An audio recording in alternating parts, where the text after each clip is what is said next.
Hi, I'm Skip Nipper. Welcome to my podcast, where I tell you about not only Nashville's great baseball history and traditions, shot to right, a one-hop liner, but certainly about its past. And you will hear a little bit about its present and future, too. Yes, he can. It makes the waist-high catch. There are great stories about Tom Wilson Park, Herschel Greer Stadium, Sulphur Dell, and the players, coaches, and fans who love everything about baseball. And every once in a while, you will get to hear from a special guest who will share their fondness and even passion for the great game. It's a high fly ball down the right field corner, going way back, hits a lead-off home run. Opening day in 1947 was a highly anticipated event for the Nashville Vols, and it was scheduled for Tuesday, April the 15th. A crowd of 7,500 was expected to gather for the game against Chattanooga at Sulphur Dell, and the pregame festivities were to add to the excitement, and the game was set to begin around 3 p.m.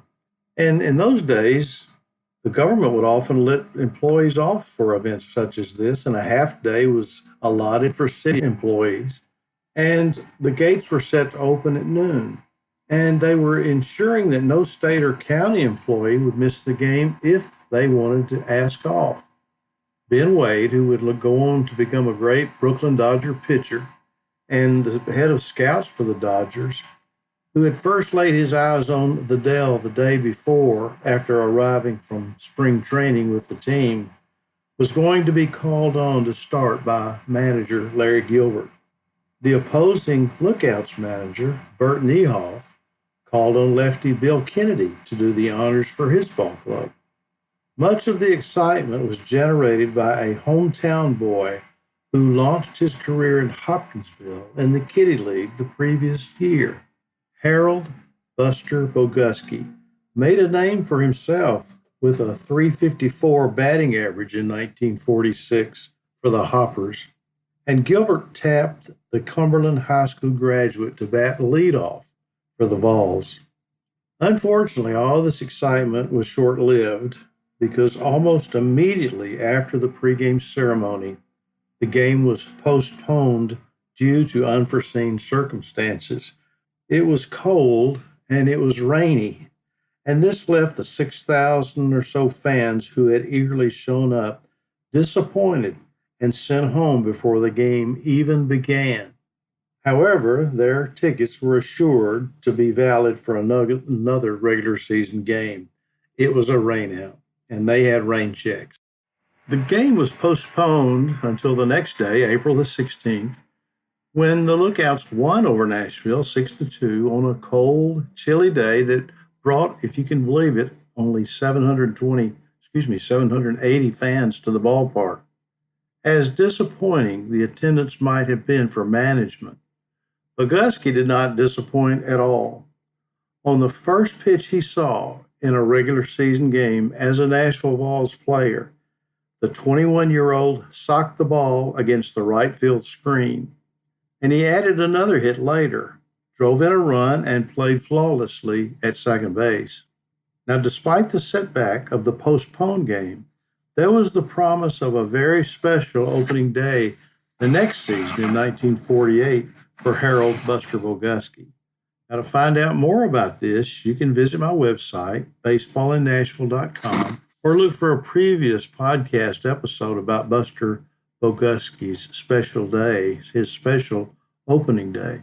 However, on this day in 1947, Boguskie's career was off to a promising start. In generating excitement for the first game of the season, the Nashville Tennessean published an article by J.D. Brown about Sulphur Dell. I want to read to you what that article said.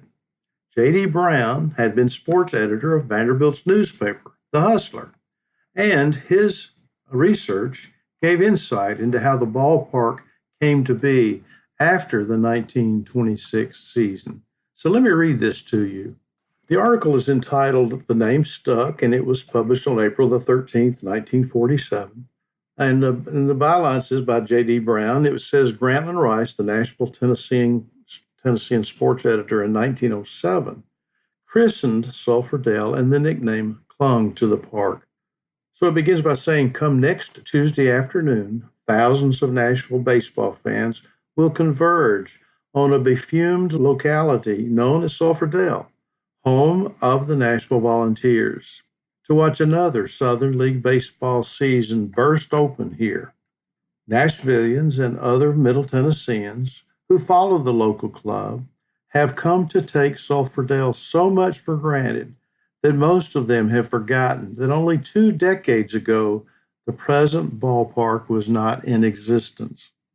And fewer realize that Sulphur Dell got its name less than 40 years ago, thanks to a lyrical sports writer named Grantland Rice, then sports editor of a new Nashville newspaper called the Nashville Tennessean. Back in 1907, just 40 years ago, the Nashville Vols played their Southern League opponents in a place called Athletic Park, located in what was fittingly known as Sulphur Springs Bottom. Young Grantland Rice, who spent much of his time writing poetry and columns about the Vols, decided that the name Sulphur Springs Bottom was decidedly lacking in poetic appeal, and he proposed that the sulphuric dell be henceforth called Sulphur Dell. So the spring of 1908, prior to the opening of the baseball season that year, found local newspapers using the term Sulphur Dell for the first time as a description of the Nashville ballpark. Evidently, the local baseball fans liked Grantland Rice's poetic phrase because the name stuck. And today, Sulphur Dell is a name as familiar to the Nashville baseball citizenry as Grantland Rice is to sports followers over the nation. Next Tuesday's opening game here will mark the 20th anniversary of the gala occasion on April the 13th, 1927, when the present Sulphur Dell, a shiny new ballpark, which was completed just a couple of days before the season started, was dedicated before a record first-day crowd of 7,535 fans. The Vols lost the ball game that day by the ignominious score of 10-2, but everybody was happy anyhow because Nashville had a new baseball diamond. Construction on the present park began in the fall of 1926. A group of Nashville men, Stanley Horn, J.H. Whaley, Rogers Caldwell, and Jimmy Hamilton, purchased the local franchise from Tom Goodall and Jim Sloan, and immediately set about replacing the rickety wooden grandstand then in existence. The ballpark before 1926 faced the opposite way from the present park, with the old grandstand situated where the present center field fence is. As a matter of fact, the location of the old home plate can still be seen in what is now center field, since it was a habit in those days to pour oil around home plate to protect it during rains. And the oil has kept grass from growing over the spot. The present main grandstand was deep center field in the old park, and today's grandstand out back of first base was the site of a stand where patrons at the ball games could get all the sulfur water they could drink for a nickel, the water being piped into the ball grounds from a nearby sulfur spring.